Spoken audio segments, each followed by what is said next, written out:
तो स्टार्ट करते हैं क्लास इंडियन इकोनॉमी। देखो, इंडियन इकोनॉमी के दो तरह से पढ़ा जाता है। एक तो होता है स्टैटिक पार्ट जो चेंज नहीं होता है, दूसरा है करंट वाला जो हर साल चेंज हो रहा होता है, जैसे कि बजट आ रहा है, इकोनॉमिक सर्वे आ रहा है। तो फर्क नहीं पड़ता कि आप कौन सा बुक पढ़ रहे हो, बिल्कुल भी फर्क नहीं पड़ता है। आप कोई सी भी एक बुक पढ़ लो, कोई सा भी एक एडिशन पढ़ लो, बाकी सारी चीजें उसमें करंट से अपने आप ऐड हो ही जाएंगी। लेकिन होगा क्या ना, कुछ लोगों ने भी देख लिया अभी कौन सा एडिशन है, तो उनको लगेगा कि नहीं ये तो पुरानी वाली बुक है। हकीकत ये है कि उन्होंने ना पुरानी पढ़ी है और ना नई पढ़ी है। तो पॉइंट ये है कि बुक से फर्क नहीं पड़ता, हमने पढ़ा कितना है। अगर हमें चीजें आती है वो हमारे लिए काम की हैं, बाकी तो फिर कोई मतलब का नहीं है कितना इकट्ठा कर लो।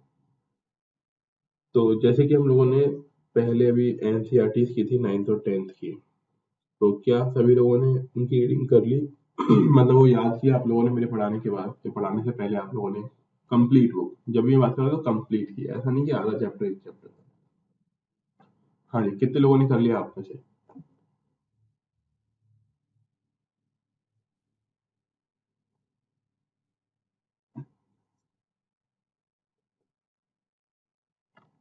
क्या सर बिल्कुल कंप्लीट नहीं हुई, लेकिन पढ़ा जरूर है 10th क्लास की।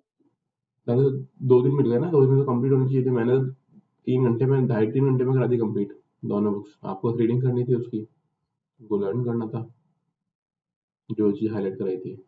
बाकी लोगों का क्या स्टेटस हुई? जी सर, कंप्लीट किया तो है, लेकिन हिंदी मीडियम में थोड़ा डिफरेंट है ना, वैसे किया है फिर भी। अच्छा, हिंदी मीडियम में क्या डिफरेंट है बताओ जरा, समझाओ मेरे को, ये वाली चीज़ समझा दो।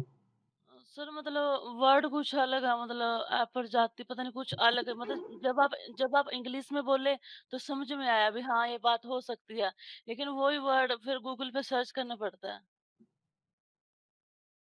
ये है बस। कोई बात नहीं, लेकिन इतनी हल्की फुल्की मतलब जो डिफरेंस ट्रांसलेशन वाला है ना, वो तो अपन को आना चाहिए। हिंदी इंग्लिश दोनों में आना चाहिए, क्योंकि काम हिंदी में भी करना होगा आपको, इंग्लिश में भी करना होगा। हाँ जी सर, जब कभी भी नौकरी लग जाएगी ना, तो इंग्लिश हिंदी दोनों में काम करना होता है। कोशिश कर रहे हैं सर। हम्म। लेकिन पॉइंट ये है कि पढ़ाने के बाद अगर आपको टाइम मिला है तो फिर वो कंप्लीट करिए। छोड़ दोगे तो कोई फर्क नहीं, मतलब कोई मतलब ही नहीं है। Yes sir. बाकी वो कौन है जो वो मैसेज कर रहा है, जो मेरे को मैसेज करने वाले इंसान जो हिंदी मीडियम के हैं, वो कौन है?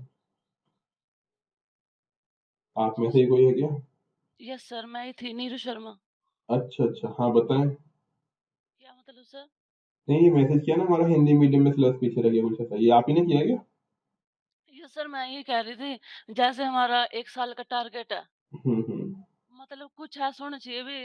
मतलब मैं आपको कैसे बताऊं, जैसे मतलब भी हमारे जल्दी जल्दी मतलब वो तो मतलब हमारे माइंड में भी आए, समझ में भी आए, लेकिन कुछ लिमिट होनी चाहिए भी, हाँ यहाँ तक हमारा कंप्लीट हो जाना चाहिए। बस ओके, ये। तो कब पेपर देने वाले हैं आप? सर 23 में, मतलब मैं चाहती हूँ भी 23 से पहले ही भी हमारा रिवीजन भी हो जाए और अच्छी तरह सिलेबस कंप्लीट भी हो जाए, जैसी आपकी मर्जी। हाँ, 23 तक तो वैसे भी हो ही जाएगा ना, ये तो अभी 22 वालों के हिसाब से पढ़ा रहे हैं इंग्लिश मीडियम में। ठीक है, हिंदी मीडियम वालों को 23 तक हो ही जाएगा। 23 बहुत दूर है अभी, ओके सर, जैसी आपकी इच्छा। है ना? 23 वालों का तो हो ही जाएगा। 23 वालों को कोई समस्या नहीं है। बस सर ये डर लगा रहता है कभी अधूरा न रह जाए, अधूरा न रह जाए। क्यों हिंदी मीडियम में स्टूडेंट भी कम है ना, तो ऐसे लगता है अभी कहीं क्लास ना ही हो, क्यों स्टूडेंट बहुत कम है। नहीं नहीं, क्लास सभी की होगी, है ना, कंप्लीट कराया जाएगा। जी सर। वो धीमे धीमे बढ़ जाएंगे। जी सर, थैंक यू सर। और बताएं, और कोई, किसी के मन में कोई डाउट? तो पहली चीज तो मुझे ध्यान रखनी है कि जो भी पढ़ाया जा रहा है ना, वो हमें खुद पढ़ना है। इसका एक सिंपल सी बात बताता हूँ आपको। पेपर हाँ ठीक है, ओके। सबसे मेन पेपर चीज, देख लो। हाँ हाँ ठीक है, सबसे मेन चीज यहाँ पर ये होगी कि जो आप लोग पढ़ रहे हो ना, और जो पढ़ाया जा रहा है, जैसे आप किसी भी कोचिंग में देखो, हजारों बच्चे होते हैं, सब लोग पढ़कर जाते हैं, लेकिन सबके सिलेक्शन नहीं होते ना। क्यों? क्योंकि वो उन्होंने खुद ने नहीं पढ़ा। तो जितना पढ़ाया जाता है उसको आपको याद कर लेना है, क्योंकि अगर पढ़ा दिया गया और याद ही नहीं हुआ तो फिर वो मतलब ही नहीं है कोई। और ऐसा कभी सोचना ही मत कि बाद में याद कर लेंगे, है ना, बाद वाला टाइम तो आएगा नहीं ना, क्योंकि बाद में कुछ नया आ जाएगा, वो याद करना होगा। तो जितना पढ़ाया जा रहा है वो साथ साथ करते हुए जाइए। और दूसरी चीज, नोट्स का ढेर नहीं लगा लेना अपने पास। जी सर। सिंपल सिंपल रखना है, एक एक बुक पढ़ लो, बहुत है। हर बुक में वही कहानी लिखी हुई है, अगर समझ में आ गई तो हर बुक समझ में आएगी। जैसे कि मैं आपको बता दूं, आप में से ड्राइविंग कितने लोगों को आती है, किसी भी चीज की, नो सर। कार की या नहीं सर। बाइक की, स्कूटी की, कुछ तो आती होगी। No sir. आती नहीं है? अरे वाह। तो जिस दिन आप ड्राइविंग सीखोगे या सीख जाओगे तो बता दूं मैं आपको, अगर आपको कोई सी भी एक कार चलानी आती है तो आप कोई सी भी कार चला सकते हो।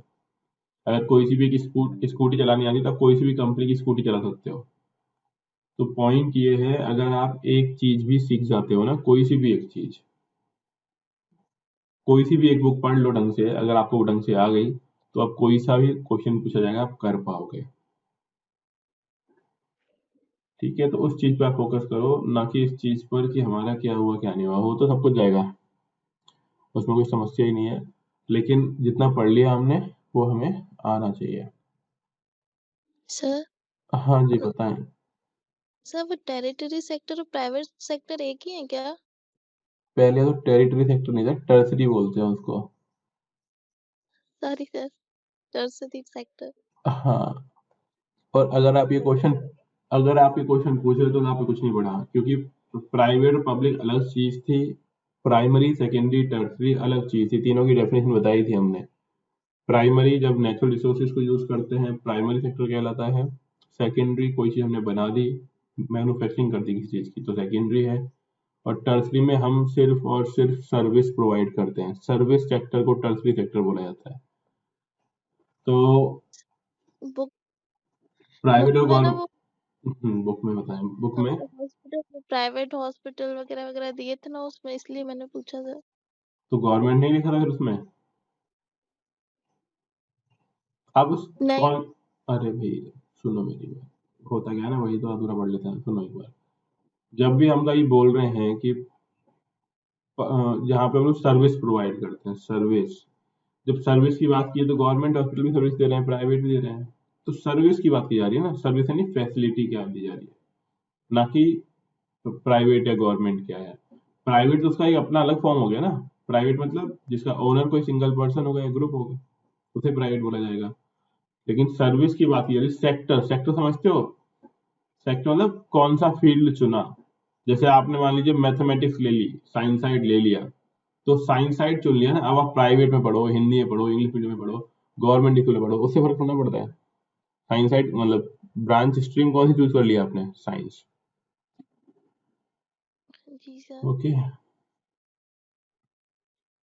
ठीक है। अब देखो यहाँ पे आप लोग हैं, जो बुक करे मन आप वो पढ़ लेना। अब जो ये बुक्स है ना, ये स्कैन कॉपियां हैं जो आपने भेजी है संध्या जी, ठीक है।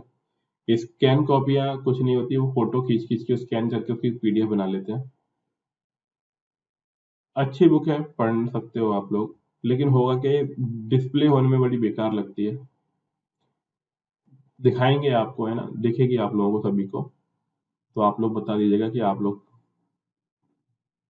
देखो मैं आपको दिखाता हूँ इसकी स्कैन कॉपी, ये है। इससे पढ़ना चाहोगे इससे पढ़ा देंगे, कोई इशू नहीं है, ठीक है। देखो ये इंडियन इकोनॉमी का 21 का एडिशन है, बहुत अच्छा काम किया। तो फिर आपने तो पूरा ढेर लगा रखा होगा, और भी बुक्स होंगी आपके पास तो पीडीएफ में नहीं दी। हाँ है सर। अरे वाह, कभी खोल के पढ़ी एक भी पीडीएफ? और क्या रोज पढ़ती हूँ सर। रोज पढ़ते हो? ये हाँ ये बहुत बेहतरीन चीज है। आप तो बताओ बस फर्स्ट चैप्टर में क्या लिखा हुआ है इसी बुक के? सर, इसमें वो लिखा हुआ है, कहते हैं, एक मिनट, क्या हुआ सर, इसमें जो है इंट्रोडक्शन दिया हुआ है पहले में। अंदर क्या पढ़ा उधर, क्या है चैप्टर का नाम? हाँ। इसमें, ये बताया सर कि इसमें इकोनॉमिक्स क्या है, बाकी जो मतलब क्या कहते हैं, जो लोगों के जो मतलब जो मतलब उनके थॉट्स है। और सर इसमें ये है, एक तो जीडीपी एनडीपी सबके बारे में बताया गया है। पहले चैप्टर और में ही? क्या कहते हैं, हाँ सर है, अच्छा, देखना। अच्छा, देखा नहीं ना, मेरे मालूम ही नहीं है, आपने आज बुक भेजी तो देखूंगा मैं हाँ, आज। ये और मैक्रो और माइक्रो के बारे में भी है इसमें। अच्छा, हाँ ठीक ये सर इंट्रोडक्शन है पहले। ठीक है।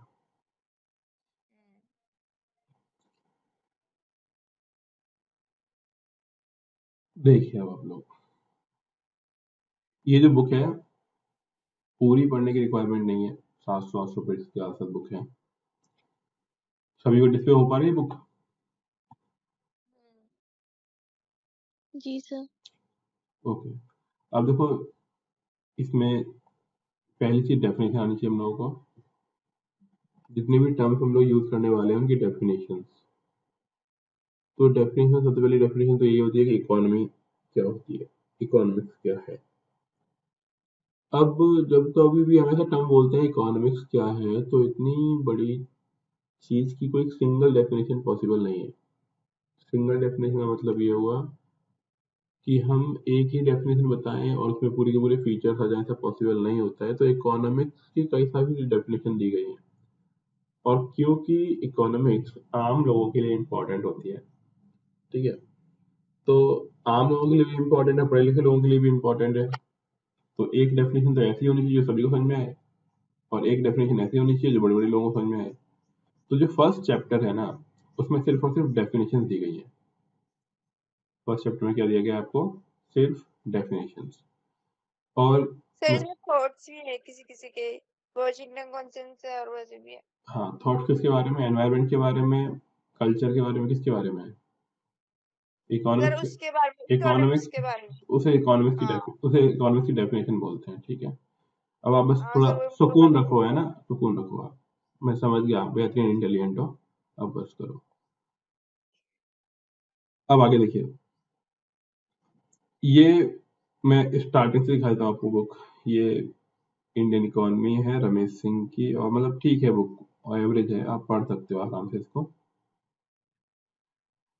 ये प्रीफेस की कोई रिक्वायरमेंट होती नहीं है, ठीक है, प्रीफेस वगैरह कोई काम का है नहीं आपका।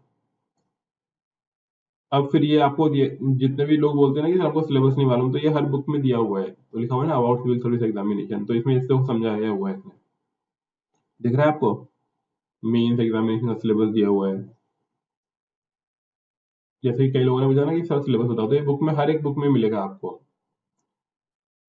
फिर यहाँ पे कितने कितने मार्क्स हैं, टोटल मार्क्स कितने हो जाएंगे 2025 के आसपास मार्क्स, ठीक है। फिर ये कंटेंट, अब इस बुक में है क्या वो देख लो। पहले हम लोग आज ये समझेंगे कि बुक में पढ़ेंगे क्या, देन हम लोग स्टार्ट करेंगे। और पूरी बुक में हर एक लाइन पढ़ने की रिक्वायरमेंट नहीं है, जितना बता दिया जाएगा आपको उतना भी अगर आप कर लेते हैं तो जीवन सफल है।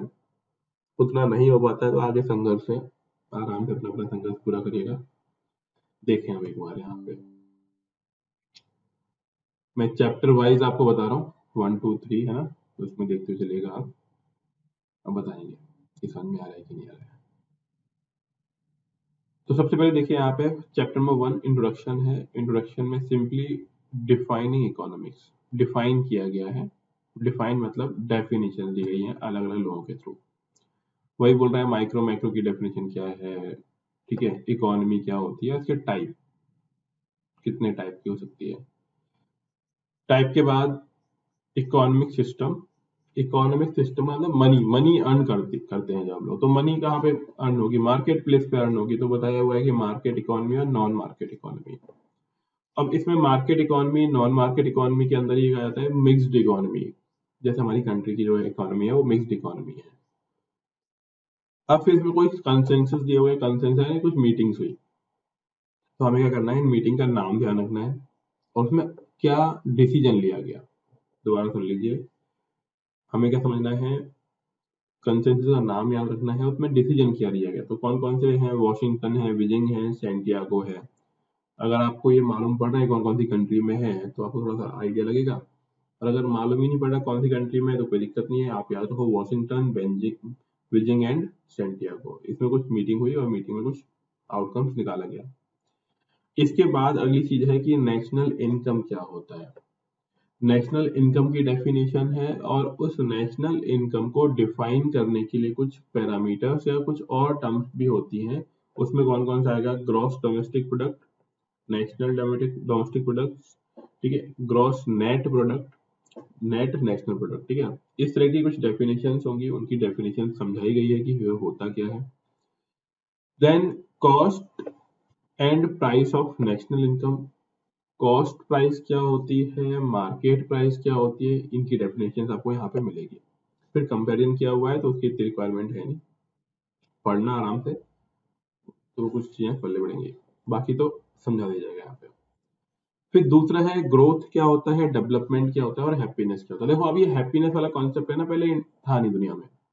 मतलब पहले का मतलब ये था कि ग्रोथ कर लो, डेवलपमेंट कर लो, वही हैप्पीनेस है ना। मतलब जेब में 2 करोड़ रुपए हो, खुशी वही है, खुशी का मतलब कुछ अलग से नहीं था। लेकिन एक गरीब देश था भूटान, नाम सुना ही होगा आपको है ना, तो उसने बोला कि नहीं भैया हमारे पास भले ही रुपए ना हो लेकिन हम लोग खुश हैं, मजे से जी रहे हैं। तो दुनिया को लगा कि यार लाओ पता करें इनकी खुशी का राज क्या है। तो उस टाइम के बाद से हम लोगों ने एक नया पैरामीटर भी क्या जोड़ा, हैप्पीनेस वाला। और ये इसलिए जोड़ना पड़ गया क्योंकि हमने अब देखा सोसाइटी के अंदर कि कुछ लोग ये है कि एक्सट्रीमली रिच हैं, उनके पास सारे के सारे रिसोर्सेज हैं, लाइफ ढंग से जी रहे हैं, लेकिन तब भी वो अपनी लाइफ में सेटिस्फाइड नहीं है, हैप्पी नहीं है लाइफ के अंदर।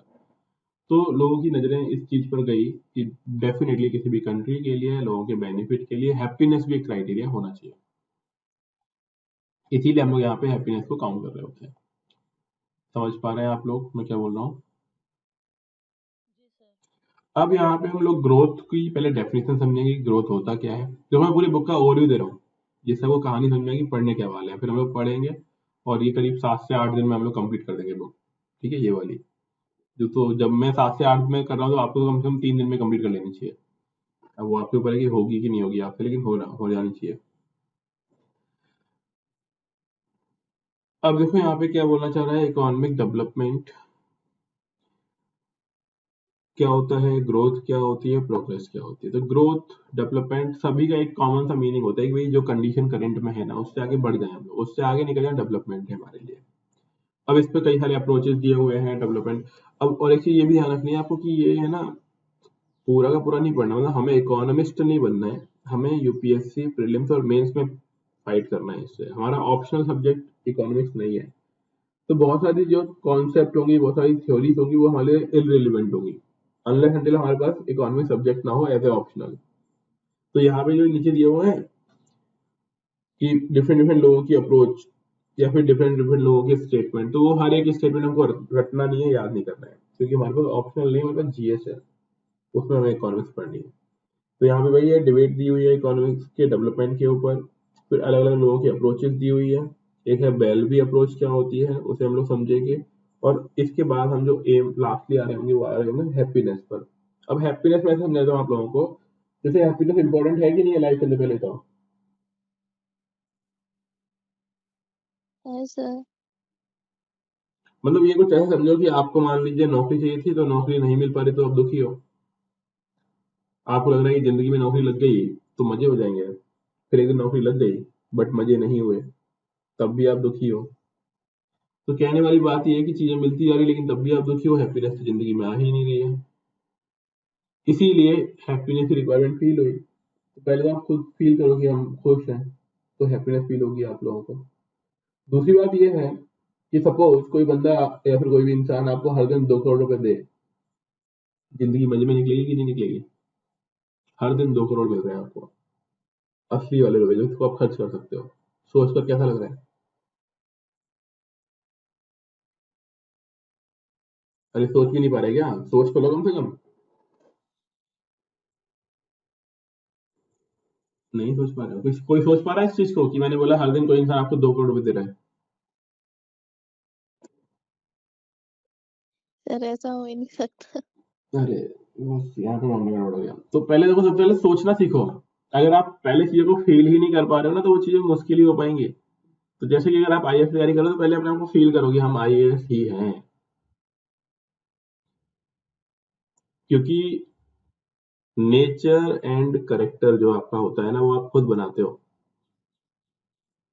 जब तक वो करेक्टर में आपके नहीं रिफ्लेक्ट होगा ना तब तक तो आप उस जगह पहुंचोगे ही नहीं। तो पहले सोचना सीखो, है ना, सोचो तो बड़ा कम से कम, है ना। तो सपोज आपको कोई हर दिन 2 करोड़ रुपए दे रहा है, तो क्या आप खुश रहोगे?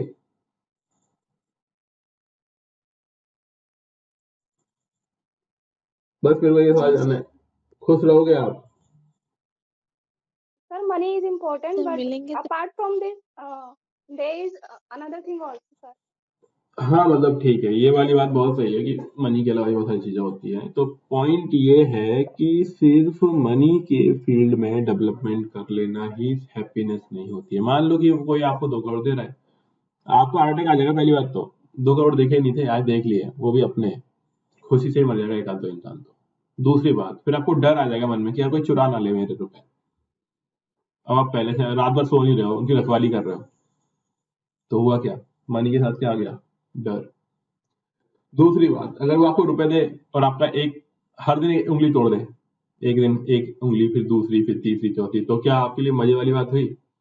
फिर आपको लगेगा कि यार बाहर में जाए थे 1 करोड़ रुपए, तो यहाँ छूट के तोड़ देते हैं उंगली वगैरह।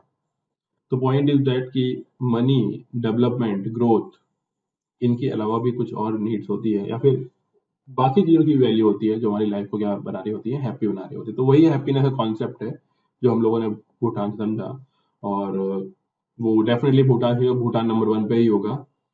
उसके एक प्रोफेसर थे मोहम्मद यूनुस, उन्होंने थोड़ा कॉन्सेप्ट दिया कि हैप्पीनेस क्या है। मतलब काफी कुछ काम भी किया उन्होंने, बैंक वगैरह बनाने में काम किया। हमने आज आई थिंक कल पढ़ा भी होगा, परसों, आपको नाम ध्यान आ रहा है? कहीं पढ़ाया था मैंने ये? ग्रामीण बैंक के अंदर। Very good. तो ये चीज उन्हीं को याद होगी, उन्होंने कुछ दिन पढ़ा होगा, तो वहां पे हमने इसके बारे में पढ़ा भी था। तो ये कुछ अप्रोचेस हैं जो हमें 1 बाय 1 पढ़नी होंगी। फिर थर्ड चैप्टर है evolution of the Indian economy. अब एवोल्यूशन का मीनिंग क्या होता है? देखो, जैसे जिस दिन हमारी फर्स्ट क्लास हुई होगी, या दूसरी क्लास हुई होगी, तीसरी क्लास हुई होगी, तो उतना समझ में नहीं आ रहा होगा आपको। धीमे धीमे आपको समझ में आने लग गया होगा, आप ट्यून अप हो गए होंगे मेरे साथ। कई बार क्या होता है, लोग एकदम से आते हैं, उनको लगता है नहीं मुझे नहीं आता। एक्चुअली क्या है, किसी चीज को एकदम से परफेक्ट नहीं बना सकते हैं, परफेक्ट बनने में टाइम लगता है, इवॉल्व होती है चीजें धीमे धीमे। जैसे आपने फर्स्ट पेज लिखा होगा, हैंडराइटिंग ज्यादा अच्छी नहीं होगी, फिर दूसरे पेज में हैंडराइटिंग ग्रो हुई होगी, फिर ग्रो हुई होगी। तो वैसे यहाँ पे बताया जा रहा है कि इंडियन इकोनॉमी किस तरीके से इवॉल्व हुई। क्या फर्स्ट डे से ही वैसी थी जैसे आज है? ठीक है, तो ऐसा तो बिल्कुल भी नहीं है, बहुत सारे चेंजेस हुए हैं। तो उस इवोल्यूशन को हम लोग इस चैप्टर में पढ़ेंगे कि जो आज हम जिस कंडीशन में खड़े हुए हैं इकोनॉमी के फील्ड में, वहां तक हम लोग कैसे पहुंचे। देन है इकोनॉमिक प्लानिंग। तो हम लोगों ने कल पढ़ा था, मतलब परसों पढ़ा था, कि पहले 1950 से लेके 2040 तक, यानी 15 के स्टार्टिंग के तक, हमारे कंट्री के डेवलपमेंट के लिए एक प्लानिंग कमीशन हुआ करता था। क्या हुआ करता था? Planning commission. फिर अभी उस प्लानिंग कमीशन को हटा के क्या कर दिया गया? नीति आयोग। लेकिन हालांकि उसने कुछ काम तो किया ही होगा ना प्लानिंग कमीशन ने। तो हम यहाँ पे वो सारी चीजें पढ़ेंगे कि प्लानिंग कमीशन ने अपने टेन्योर के टाइम में क्या क्या काम किया होगा। फिर यहाँ पे प्लानिंग इन इंडिया, तो यहाँ पे कुछ कॉन्सेप्ट दिए हुए हैं अलग अलग तरह के लोगों के। Visvesvaraya plan, FICCI proposal, Congress plan, Bombay plan, Gandhian plan. ये आप लोग कई जगह पढ़ोगे, हिस्ट्री में भी पढ़ा होगा आपने, मतलब जब पढ़ाऊंगा तब पढ़ाऊंगा मैं आपको। अगर आपने किसी ने खुद ने तैयारी की होगी तो उनको मालूम होगा ये क्या होता है।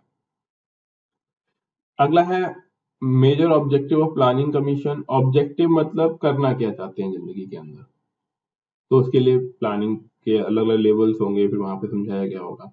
हालांकि मैं दोबारा बता दूं, इतनी डीप नॉलेज की रिक्वायरमेंट नहीं होगी, हल्की फुल्की नॉलेज भी आपको चल जाएगी, क्योंकि आपके पास इकोनॉमिक्स ऑप्शनल नहीं है। किसके पास है optional subject economics? Yes, anyone? कोई ऑप्शनल सब्जेक्ट के साथ है इकोनॉमिक्स में? No sir. नहीं है ना, तो बस मजे करो। तो इतनी मतलब हर चीज रटने की रिक्वायरमेंट नहीं है। मैं आपको बताऊंगा कि कितना कितना समझते हो चलना है, तो सब कुछ पे फोकस मत करिएगा। फिर अगला है इन्वेस्टमेंट कैसे करते हैं, इन्वेस्टमेंट मॉडल। तो जैसे एक दिन अपन लोगों ने बात भी की थी, मैंने आपको बताया था कि मनी इन्वेस्ट करनी है तो कैसे करनी है। उसका एक ही क्लास होगा, सेकंड क्लास करेंगे आपकी एक दिन, उसमें बताएंगे कि कैसे कैसे इन्वेस्टमेंट करते हैं मनी वगैरह के बारे में। तो वही चीज यहाँ पे बताई हुई है। फिर स्कीम्स के बारे में बताई गई है कि कौन कौन सी स्कीम्स गवर्नमेंट चलाती है। तो जैसे हम लोगों ने कल पढ़ी होगी कुछ schemes, Antyodaya Anna Yojana, interior child development programme, मनरेगा, ठीक है, ग्रामोदय योजना, ग्राम स्वरोजगार योजना। कुछ याद आ रहा है? बताया था कुछ मैंने?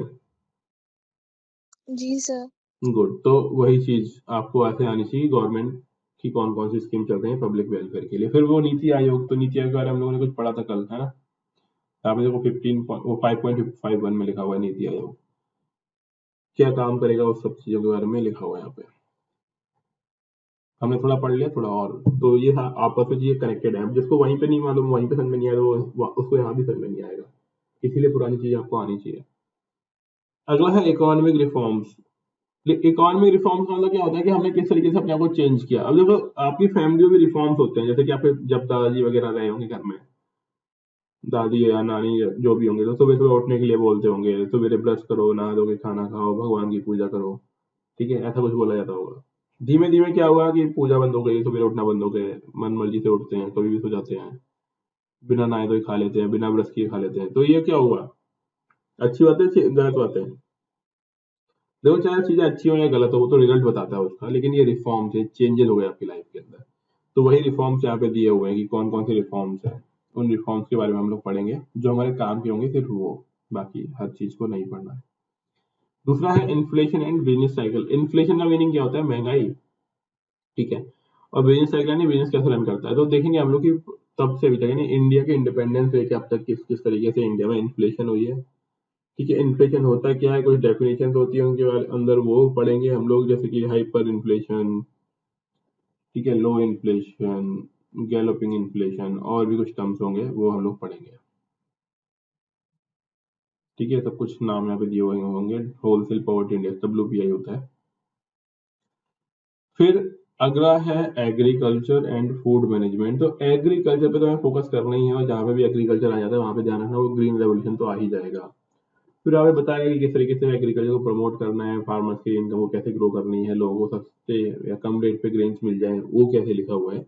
तो ऐसी कुछ चीजें यहाँ पे लिखी हुई है। बफर स्टॉक, हमने नाम सुना होगा कल NCERT के अंदर।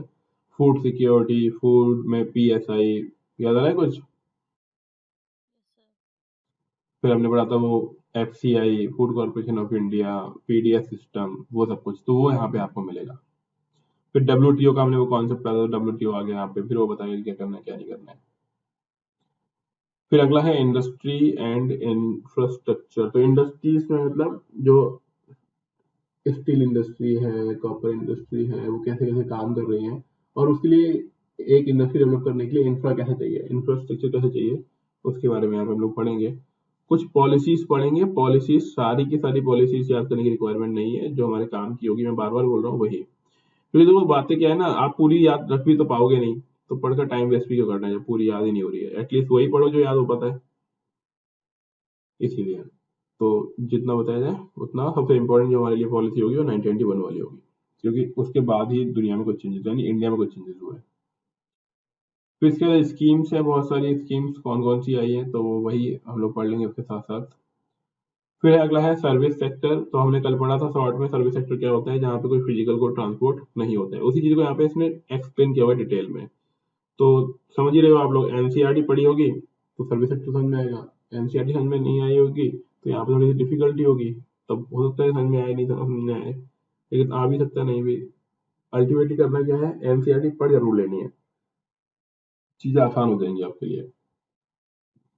फिर है इंडियन फाइनेंशियल मार्केट, किस तरीके से मनी को हैंडल करते हैं हम लोग, मनी का किस तरीके से सर्कुलेशन होता है, RBI काम क्या है वो पढ़ेंगे यहाँ पे। फिर है बैंकिंग इन इंडिया। तो बैंकिंग इन इंडिया नहीं, बैंकों का सिस्टम पढ़ेंगे, बैंक कैसे मनी अर्न करते हैं। तो जैसे कल बताया था कि कुछ डिपॉजिटर्स होते हैं, कुछ बोरोवर्स होते हैं, डिपॉजिटर्स को कम रेट पे इंटरेस्ट पर मनी का रिफंड मिलता है, डिपॉजिटर्स है ना कम फायदा ले पाते हैं, जबकि लोन जिनको दिया जाता है उनसे ज्यादा इंटरेस्ट लिया जाता है, तो बीच में जो डिफरेंस हुआ उससे बैंक का काम चलता है। फिर इसमें वही रेट, किस रेट पर लोन दिया जाए, किस रेट पर लोन लिया जाए, मतलब रुपए लिए जाए, किस रेट पर RBI से रुपए लिया जाए, किस रेट पर RBI को रुपए दिया जाए। तो इन सब की कुछ डेफिनेशन है, कुछ रेट है, टर्म्स है, कंडीशंस है, उनको पढ़ेंगे यहाँ पे। तो लिखा हुआ है bank rate, repo rate, long term repo rate, reverse repo rate, यानी वो सब कुछ ये क्या है, वही टैक्स की रेट है, इनका अलग अलग नाम है क्योंकि उसकी कुछ अलग अलग फीचर्स हैं, वो हम यहाँ पे पढ़ेंगे। फिर बैंकों के नाम, फिर बैंकों के टाइप की, रूरल बैंक, अर्बन बैंक, किस टाइप की बैंक है, वो सब कुछ। देन नेक्स्ट चैप्टर होगा इंश्योरेंस इन इंडिया। इंश्योरेंस यानी आज के टाइम में बहुत जरूरी है कि हम लोग अपनी चीजों को इंश्योर करवाएं, चाहे गुड्स हो, चाहे एग्रीकल्चर हो, बिल्डिंग हो, कार हो, बाइक हो, तो उसके बारे में यहाँ पे अवेयरनेस फैलाने के लिए कुछ चीजें दी हुई है। अगला है सिक्योरिटी मार्केट इन इंडिया। अभी देखो ये थोड़ा स्टॉक एक्सचेंज से जुड़ी हुई चीज है, सिक्योरिटी मार्केट थोड़ा सा बताएंगे आपको कि सिक्योरिटी मार्केट होती क्या है, ट्रेडिंग में काम आता है, बिजनेस जो स्टॉक मार्केट है उसके रिगार्डिंग ये चीज हमारे लिए हेल्पफुल होती है। फिर यहाँ पे कुछ टर्म्स दिए हुए हैं जो सब कुछ हम लोग स्टॉक मार्केट में पढ़ते हैं, तो लिखा ही हुआ है important terms of stock market, पूरी की पूरी टर्म दी हुई स्टॉक मार्केट की, है ना। ये हम लोग स्टॉक मार्केट के अंदर जब पढ़ा रहे होंगे आपको तब मुझे बताएंगे, और आपको अलग से जो बता रहे हैं ना स्टॉक मार्केट वाली चीजें उसके अंदर भी बताएंगे। ये हो गया। अब आइए अगले चैप्टर पे। अगला चैप्टर है external sectors in India. External का मतलब होता है दूसरी कंट्री से जो हमारे रिलेशन है ना, दूसरी कंट्रीज के साथ हम लोग जो भी कुछ ट्रेड कर रहे हैं वो है एक्सटर्नल। और इसमें होता है फॉरेक्स रिजर्व। फॉरेक्स यानी फॉरेक्स, फॉरेन कंट्री की करेंसी, फॉरेक्स बोलते हैं उसको। कई बार आप लोगों ने टीवी वगैरह पे देखा होगा फॉरेक्स, और आप कहकर निकल जाते हो कि हाँ ये फॉरेक्स है। मीनिंग कितने लोगों को मालूम है आइडिया नहीं, तो मीनिंग समझ लो यहाँ पे कि डिफरेंट टर्म का मीनिंग क्या होता है। फिर क्योंकि कोविड आया तो कोविड के टाइम में आई हुई पॉलिसी, इसको भी पढ़ना पड़ेगा क्योंकि करंट का टॉपिक भी है और घनघोर परेशानियां भी हुई तो क्वेश्चन पूछा जाता है। फिर अगला है international economic organisation and India. तो जितने भी अभी तक पूरी दुनिया में इकोनॉमी को लेके बैठ के मीटिंग जो भी ग्रुप बने हैं उनके बारे में, तो सबसे पहला जो इम्पोर्टेंट ग्रुप है वो है ब्रेटन वुड्स डेवलपमेंट। ये तो बहुत ही इंपॉर्टेंट है, तो ये पढ़ना है आपको। देन फिर इसके वर्ल्ड बैंक के बाद जो इसके पॉलिसी है, WTO वाला काम है, वो हमें थोड़ी रीडिंग करनी होगी। फिर इंडिया का जो खुद का है वो ब्रिक्स है, तो ब्रिक्स पढ़ेंगे हम लोग। अगला है टैक्स स्ट्रक्चर इन इंडिया, कि हमारी कंट्री में टैक्स किस तरीके से लिया जाता है, टैक्स के टाइप क्या होते हैं, कैसा टैक्स कंट्री के लिए अच्छा होता है, कैसा टैक्स कंट्री के लिए खराब होता है, इन सब चीजों के बारे में लिखा हुआ है। तो टैक्स के टाइप दिए हुए हैं, डायरेक्ट, इनडायरेक्ट। दूसरा है प्रोग्रेसिव, रिप्रेसिव, प्रोपोर्शनल, ये कुछ टैक्स के टाइप हैं। और फिर अपना एक आ जाएगा GST, तो GST तो पढ़ना ही है ढंग से क्योंकि वो चल रहा है। अगला है public finance in India. Public finance in India नहीं, बजट, बजट का क्या क्या रोल है, तो ये नया है तो बजट का इसमें आपको मिल ही जाएगा पूरा का पूरा। अगला देखिए सस्टेनेबिलिटी एंड क्लाइमेट चेंज। तो हमने कल डेफिनेशन पढ़ा भी होगा। सस्टेनेबिलिटी का मतलब ऐसा वो चीज होती है जो अभी भी चले और फ्यूचर में भी चलती रहे, तो इसे हम लोग क्या बोलेंगे, सस्टेनेबिलिटी। सस्टेन अभी भी काम में है, बाद में भी काम में है, हमें ऐसी चीज चाहिए सस्टेनेबल हो। अगली चीज देखिए ह्यूमन डेवलपमेंट इन इंडिया। तो ये HDI अगर आपको याद आ रहा है तो हमने ह्यूमन डेवलपमेंट इंडेक्स पढ़ा था, उसी ह्यूमन डेवलपमेंट इंडेक्स के बारे में यहाँ पे लिखा हुआ है। जो चीज हमने NCERT बहुत छोटे फॉर्म में पढ़ी थी उसका यहाँ पे डिटेल एनालिसिस आपको मिल रहा होगा। तो ये HDI के बारे में हम लोग पढ़ेंगे यहाँ पे 20 चैप्टर में। देन है अगला है burning socio economic issues. Burning मतलब अभी के टाइम में जिन इश्यूज पे बहुत ज्यादा मुद्दे पे बात की जा रही है वो सारे मुद्दे यहाँ पे दिए गए हैं।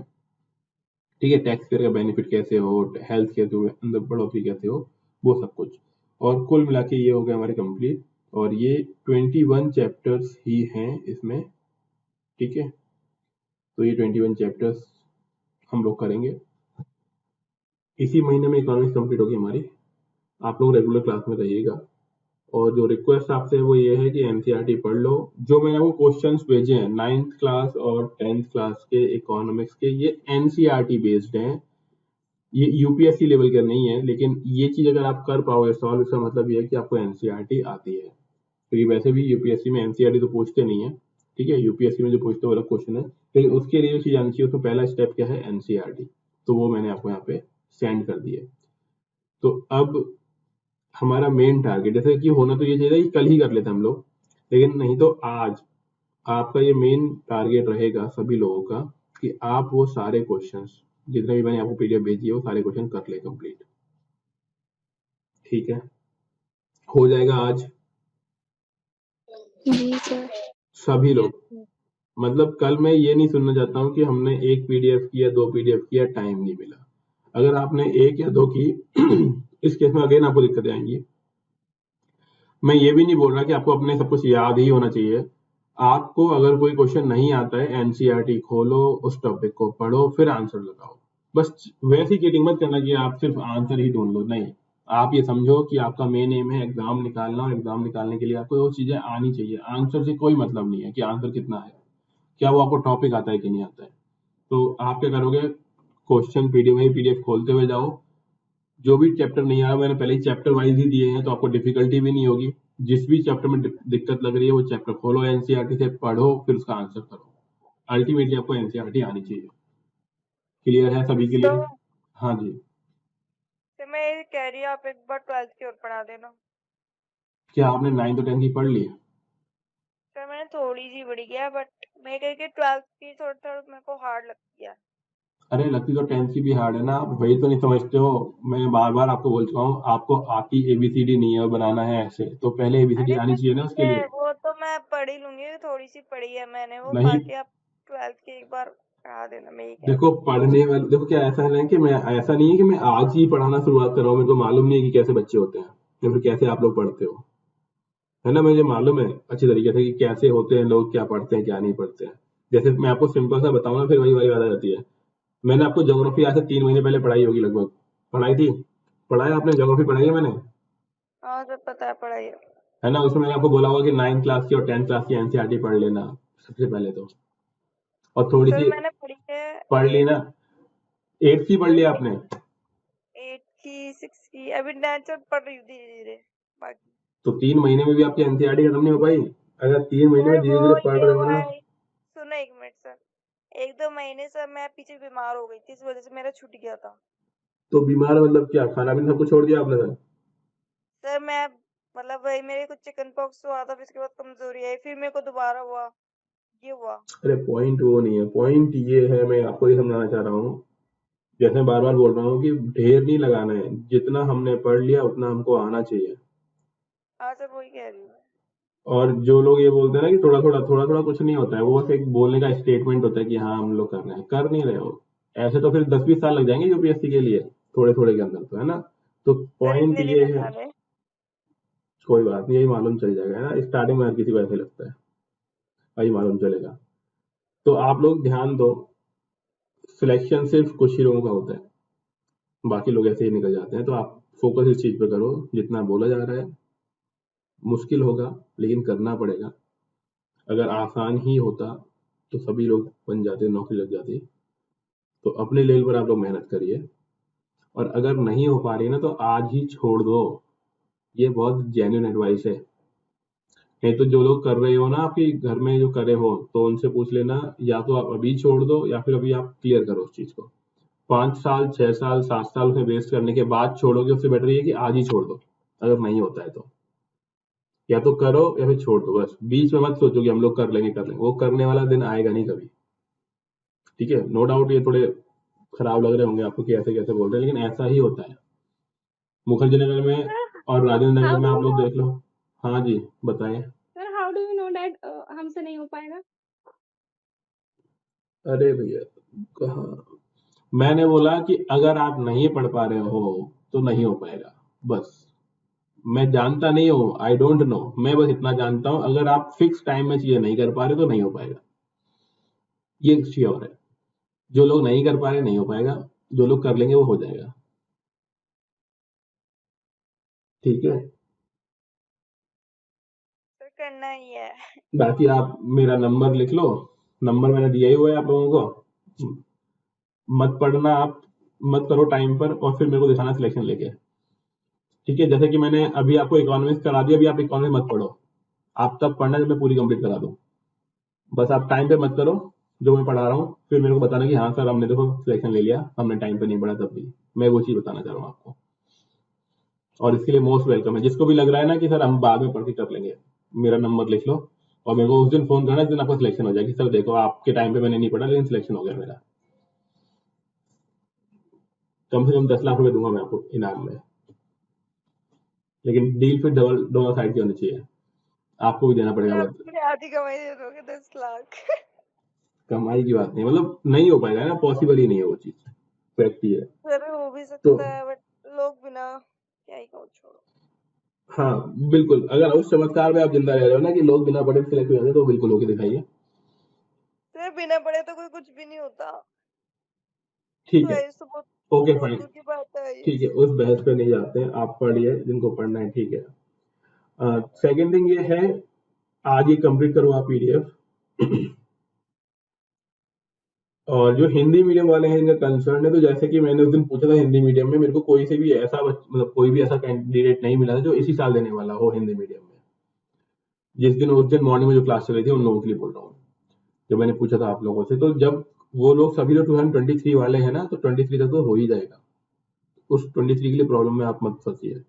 सबसे इंपॉर्टेंट जो हमारे लिए है, वो जो बार बार बोल रहा हूँ मैं, जितना पढ़ा दिया उतना में आना चाहिए।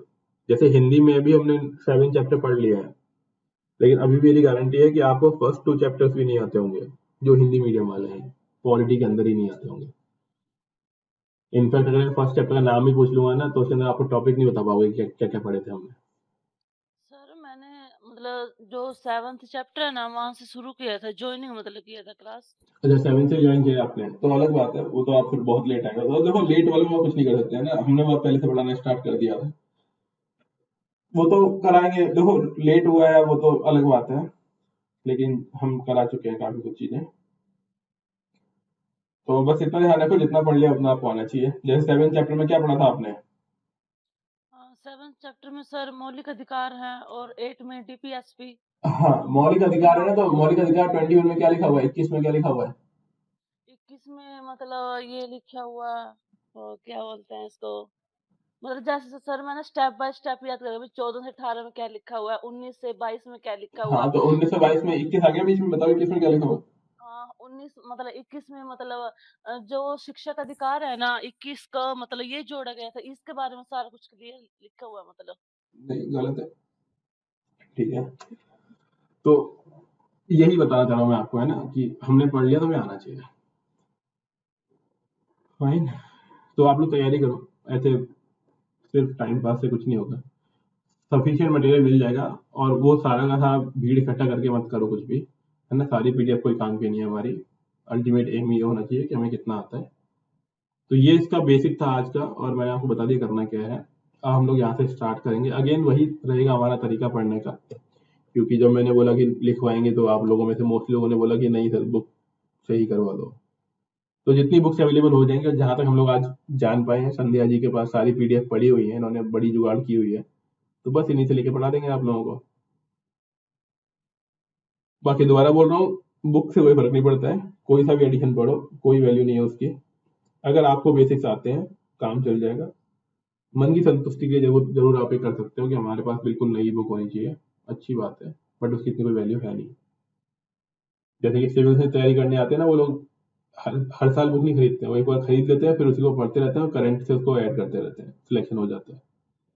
तो वैसे आप ध्यान रखिए कि हर साल की नई बुक की रिक्वायरमेंट नहीं है, कोई भी बुक लो, पढ़ो, करंट के साथ उसे कनेक्ट करो, चीजें कंप्लीट हो जाएगी।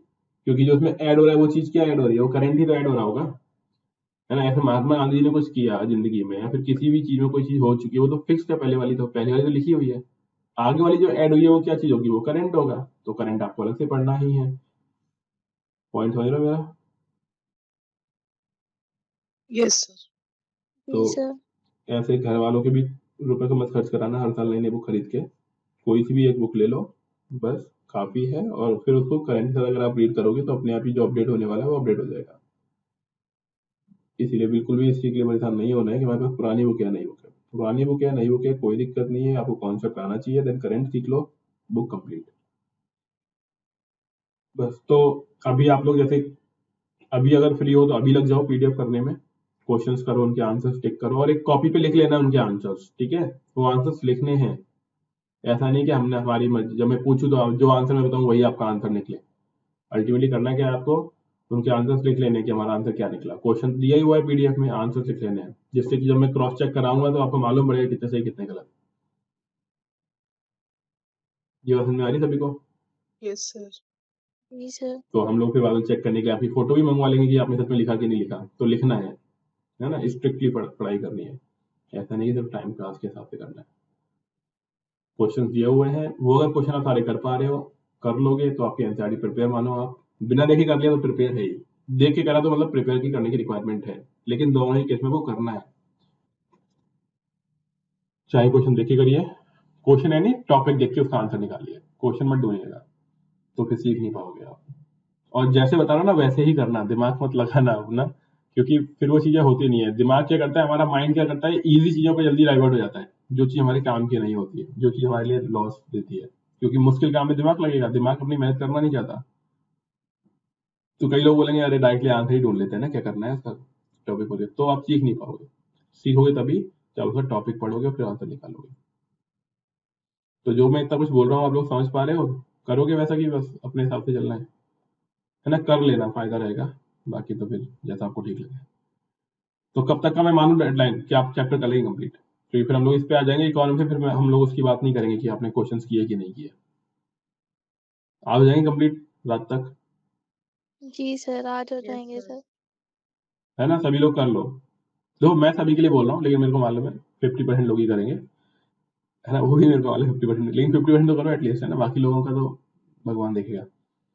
ठीक, तो अभी इतना ही रखेंगे हम लोग। क्वेश्चन करिए आप लोग कंप्लीट, उससे आपको एक आइडिया आ जाएगा। फिर जब हम लोग ये पढ़ेंगे ना, ये बुक पढ़ेंगे, तो आपको वहां से कनेक्ट कर पाओगे चीजों को। काफी सारी चीजें कॉमन होंगी जो हमने पढ़ी है, बस वहां पे बहुत शॉर्ट में दिया होगा, यहाँ पे हम लोग डिटेल पढ़ेंगे उसकी।